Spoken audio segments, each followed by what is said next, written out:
त्यांना खूप खूप शुभेच्छा देतो। त्याचबरोबर त्यांना ह्या 5 वर्षाच्या कामात मंडळाचे अध्यक्ष सुनील कोहलीजी आणि त्यांचे सर्व सहकारी पदाधिकारी कार्यकर्त्यांनी मदत केलं, अशा सर्व कार्यकर्त्यांचाही मी मनापासून अभिनंदन करतो। मंचावर उपस्थित गणेश खणकरजींनी ज्या ज्या नेत्यांचं नाव घेतलं अशा सर्व नेत्यांचा मीही अनुमोदन देत आपण सर्वांचा देखील मी इथे हार्दिक स्वागत करतो। इतक्या मोठ्या संख्येत आपण माझ्या माय भगिनी मोठ्या संख्येने उपस्थित राहिलेल्या आहेत, त्यांना शत नमन आणि प्रणाम करतो।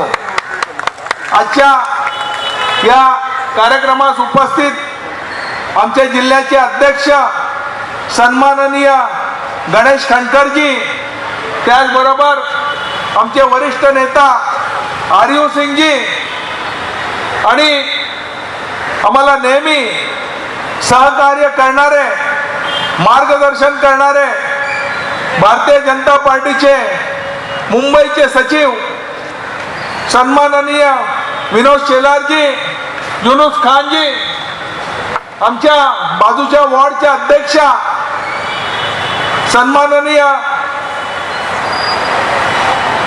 सेजल देसाईजी, त्याचबरोबर मंचावर उपस्थित आमचे आरपीआयचे मित्र हरिहर यादवजी,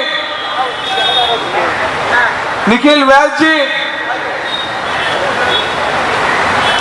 आमचे ताई कोहली ने 5 साल बहुत ही शानदार और जानदार ढंग से काम किया। बहुत सारे काम हुए, लेकिन कुछ महत्वपूर्ण कामों का अंकित इस पुस्तिका में उन्होंने करने का काम किया। एक पहली बार चुन कर आने के बाद में इतने अच्छे ढंग से काम करने वाले कुछ ही नगर सेवक मुंबई शहर में आपको मिलेंगे। उसमें से निश्चित योगिता ताई का नाम अगले क्रम में लिया जाएगा। इस प्रकार का उन्होंने काम किया। एक डेवलपमेंट का विज़न सुनील और वो दोनों मिलकर मलाड में बहुत सारे रचनात्मक उन्होंने काम किए। एससी रोड का वाइंडिंग के काम में उनका बहुत बड़ा योगदान है और सामान्य लोगों को न्याय देना, कहीं पर भी कोई भी प्रॉब्लम हो तो जाकर खड़ा रहना। पार्टी का भी कोई कार्यक्रम होगा तो मुझे लगता नहीं कि 5 साल के कार्यकाल में कोई पार्टी का भी कार्यक्रम उन्होंने मिस किया होगा। एक बहुत ही अच्छे ढंग से काम उन्होंने किया। जितना प्रेम 2017 के महानगर पालिका के चुनाव में लोगों ने वोट दिया उनको, मैं मानता हूं कि उससे भी अधिक काम करके जनता को रिटर्न देने का काम उन्होंने किया है। तो एक सांसद के नाते मेरा एक बहुत लंबा पारी उत्तर मुंबई में हुआ है, लेकिन मैं स्वयं उनके काम से प्रभावित हूं। मैं चाहूँगा कि आने वाले दिनों में राजनीतिक क्षेत्र में और अच्छा और बड़े बड़े काम उनके हाथों से हो। पूरी भारतीय जनता पार्टी उनके साथ में हमेशा रहेगी। तो न्यायपालिका के पेंडिंग केसेस को लेकर क्या कहेंगे? नहीं, न्यायपालिका के बारे में मैं ये कहना चाहूँगा कि न्यायपालिका से जुड़े हुए लोगों को जो भी सुविधा, जो भी व्यवस्था देनी चाहिए और राज्य सरकार और केंद्र के सरकार के माध्यम से तुरंत मिलना चाहिए। 4 करोड़ से भी ज़्यादा केसेस पूरे देश भर में प्रलंबित है और ये केसेस प्रलंबित होने का वजह से ये जो हमारा पुलिस डिपार्टमेंट में जो अच्छे अधिकारी हैं उनका मैं सम्मान करता हूँ, लेकिन जो भ्रष्ट वृत्ति के अधिकारी है, जो निर्दोष लोगों के ऊपर भी केसेस करके जेल में डाल देते हैं और फिर उनको छूटने के लिए बहुत समय लगता है। हाल ही में एक जजमेंट इस प्रकार का आया कि 14 साल के बाद में किसी को उन्होंने बरी किया और कहा कि बाइज्जत हम आपको बरी करते हैं। अरे भैया, आप बाइज्जत बरी करते हो, लेकिन 14 साल बेचारा वो जेल में रहा, उसका कौन जवाब देगा? इसलिए डॉक्टर बाबा साहब अम्बेडकर जी मुझे कहते हैं कि इसको आप पूछो पब्लिक से। आप 14 साल किसी को जेल में डालकर बाइज्जत बरी कर देते हो, तो न्याय प्रणाली के माध्यम से देश के लोगों को न्याय देने का काम हम आने वाले दिनों में करेंगे। उनको जो भी असुविधा होगी वो सारा सुविधा युक्त व्यवस्था यंत्रणा के साथ में भारत सरकार और राज्य सरकार ने उनको देना चाहिए। और न्याय जीरो, मैं कलेक्टर की बात करना चाहूँगा। हमारी जो ये जोन की जो कलेक्टर है निधि चौधरी उनका नाम है, उन्होंने संकल्प लिया है कि अमृत महोत्सव का 15 अगस्त को जिस दिन झंडा लहराएगी उस दिन उनके ऑफिस में एक भी फाइल पेंडिंग नहीं रहेगा। इस प्रकार का उन्होंने कामकाज शुरू कर दिया है, यानी एक भी फाइल पेंडिंग नहीं रहेगा। तो मैं मानता हूं कि पॉलिटिशियन लोगों ने इसमें से सीख लेनी चाहिए, पुलिस लोगों ने उसमें सीख लेनी चाहिए, न्याय प्रणाली ने सीख लेनी चाहिए। तब लोगों को आज़ादी का अमृत महोत्सव 75 साल जब मना रहे, लोगों को लगेगा कि हमारा देश का आज़ादी का 75 साल हुआ है, हमको आने वाले दिनों में ये सारी सुविधाएं मिलेगी। एक महीना छुट्टी का बोलना चाहिए। आज कार्य का आह्वान किया गया है, आपको क्या कहना है और कौन सी ऐसी जो आगे आएगा? सबसे पहले मैं धन्यवाद भारतीय जनता पार्टी को देना चाहूँगी क्योंकि उन्होंने ये मुझे मौका दिया जनता की सेवा करने की। और मैं खासदार के सामने कहती हूँ, क्योंकि जब भी मैं चुन के आई तभी उन्होंने मेरा सत्कार किया था। तभी उनको मैंने वचन दिया था की साहेब मी येणाऱ्या काळामध्ये एक नगरसेवक बनून नाही तर एक जनतेची सेवक म्हणून काम करेन आणि तेच काम करून मी ह्याच पोचपावती आज सगळ्या जनतेसमोर ठेवलेली आहे। एवढंच या ठिकाणी सांगते। मैडम जैसे कि बात करें ये पुस्तिका है, इसमें आगे आप कौन कौन से कार्य करना चाहेंगी जो आगे के क्या प्रोजेक्ट हैं? देखो, मेरा अधूरा काम रह गया वो हेल्थ पोस्ट का है, महिला आधार भवन का है और डिजिटल लाइब्रेरी का है। वो मैंने पास किया था, उसके लिए फंड भी पास किया था, लेकिन किसी का नाम नहीं लूँगी, उन्होंने ये काम रोकने का प्रयास किया। लेकिन आने वाले समय में मैं नगर सेविका बनूँ या ना बनूँ वो मुझे पता नहीं, लेकिन भारतीय जनता पार्टी के माध्यम से ये काम ज़रूर पूरा होगा। आगामी पंचायत चुनाव में चुनाव के पहले ही लोढ़ा जी ने आपका नाम घोषित कर दिया है, फाइनल टिकट कर दिया, क्या कहेंगे? देखो, पार्टी जो सोचेगी उसके इस पे मैं चलूँगी, लेकिन डिक्लेयर करना और ये करना वो मैं उसके लिए मैं नहीं मानती हूँ। लेकिन मैंने जनता की सेवा की है और जनता का आशीर्वाद और भारतीय जनता पार्टी की ताकत मेरे साथ है। अगर उन्होंने मौका दिया तो आने वाले समय में ज़रूर लड़ूंगी, लेकिन जनता की सेवा की। सर, आपसे जानना चाहेंगे जो कार्य अहवाल लॉन्च हुआ है कितना लाभ होने वाला है आगे आने वाले चुनाव में, आपको लगता है? नहीं, देखिए, लाभ तो निश्चित होगा। जो मैंने आपको क्रम वाइज बताया, अगर 2014 में हमको बड़े पैमाने पे लोगों ने वोट दिया, 2014 के विधानसभा में भी वो वोट कंटिन्यू रहा, 2017 के मुंबई महानगर पालिका के चुनाव में वो कंटिन्यू रहा, 2019 के लोकसभा में वो कंटिन्यू रहा और 2019 के विधानसभा में भी वो कंटिन्यू, यानी 6 बार लगातार वो वोट कंटिन्यू रहना, ये बहुत बड़ी बात है। इसका मतलब ये होता है कि सांसद से लेकर नगर सेवक और पार्टी के कार्यकर्ता सभी लोगों को अच्छा लगे, इस प्रकार का काम उत्तर मुंबई में हो रहा है। और मैं आपको इस बात की गवाही देना चाहूँगा कि 2022 के महानगर पालिका के चुनाव में भी वही ट्रेंड कायम रहेगा। राष्ट्रीय क्या गाइडेंस देना चाहेंगे आप योगिता जी को आगे आने वाले चुनाव? गाइडेंस मैंने दे दिया उनको, मैंने अपने भाषण के माध्यम से, क्योंकि लोकशाही जो है सामान्य व्यक्ति के लिए, बड़े व्यक्ति के लिए भी है, लेकिन सामान्य व्यक्ति के लिए लोकशाही है। लोकशाही वो जूता पॉलिश करने वाला रास्ते पर बैठ के उसके लिए है, लोकशाही में रिक्शा चलाने वाले के लिए है, भाजी बेचने वाले के लिए है, पेपर वेंडर जो रास्ते पर बैठ के बेचता है उसके लिए है, सामान्य आदमी 300 फुट के घर में जो रहता है उसके लिए लोकशाही है। इसलिए जो अंतिम व्यक्ति है उसका सेवा करना ये लोकशाही का प्रथम धर्म है और भारतीय जनता पार्टी के लोग उसको बखूबी निभा रहे हैं। हम आने वाले दिनों में भी निभाएंगे। उम्मीदवार के नाते मलाड की जनता ने योगिता कोहली को लगभग 17,000 वोटों से यहाँ से जिताया था और 2017 में नगर सेवक बनने के बाद इस विभाग में पूरी तरह हमने झोंक के काम किया, रास्ते पे सड़क पे उतर के काम किया, चाहे कोरोना का पीरियड हो, चाहे बारिश का पीरियड हो और चाहे कैसा भी समय हो, हम लोगों की सेवा के लिए सड़क पे उतरे। और उतना ही नहीं, इस विभाग में सड़क की काफ़ी दिक्कत थी, समस्या थी, वो पूरे सड़क बनाने का लगभग 95% हमने काम पूरा किया।